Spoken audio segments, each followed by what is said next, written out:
Alors les acteurs de cette réévaluation, ou de ces réévaluations, ce sont d'abord les chefs de projet de la HAS, ce sont ensuite les experts extérieurs à la HAS qui nous aident de leurs avis, et c'est enfin bien sûr les membres de la commission. Alors les chefs de projet, eh bien quand on réévalue une classe, on dit une classe pharmacothérapeutique, un chef de projet instruit pendant plusieurs semaines, de longues semaines, les dossiers de réévaluation qui sont fournis par les firmes. Mais on ne se contente pas des dossiers des firmes, on fait un état de l'art, de la littérature et de son évolution.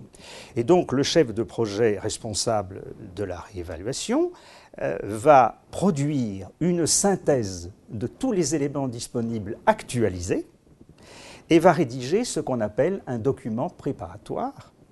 Document préparatoire d'une vingtaine de pages qui va être adressé, bien sûr, en son temps, à tous les membres de la commission pour qu'ils puissent en faire leur miel.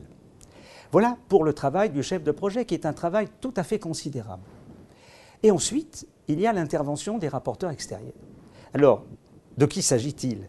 Il s'agit de spécialistes de très haut niveau dans le domaine de la maladie considérée et ou du médicament, des médicaments considérés, mais il s'agit aussi de personnalités qui ont une bonne compétence dans le domaine de l'évaluation. Et enfin, ce sont par définition des experts qui sont sans lien d'intérêt avec le sujet que nous traitons. Alors, ils vont eux aussi digérer les données fournies par les firmes et les données de la littérature internationale. Ils vont rédiger un rapport, ils rédigent un rapport écrit qui constitue un nombre de pages conséquent, et ils vont nous l'adresser pour que nous en prenions connaissance, mais aussi, la plupart du temps, nous nous arrangeons, et eux aussi, pour qu'ils soient disponibles, et ils sont présents physiquement lors de la réunion de la commission à propos de cette réévaluation. Ils siègent parmi nous pendant un temps déterminé, que je vous expliquerai, et ils permettent aux membres de la commission qui sont moins familiers qu'eux avec le sujet de mieux le comprendre. Autrement dit, il y a un échange entre les experts et les membres de la commission, des questions-réponses.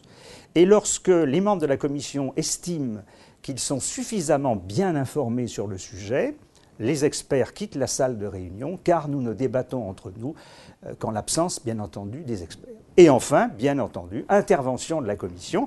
La commission qui a pris connaissance du document préparatoire du service de la HAS, qui a écouté et qui a interrogé les experts, va ensuite débattre pour savoir s'il y a lieu et quel type de service médical rendu on attribuera ou éventuellement quel type d'amélioration du service médical rendu on attribuera. Est-ce qu'on va rétrograder les produits? Est-ce qu'au contraire, on va leur donner une meilleure note justifiée? Et naturellement, les membres qui participent au débat et qui votent sont des membres qui sont sans lien d'intérêt. Les membres de la commission qui auraient le moindre lien d'intérêt avec le sujet se déporteraient et n'assistent pas, bien entendu, ni au débat ni au vote. Ce vote se fait à main levée. Voilà comment les choses se passent.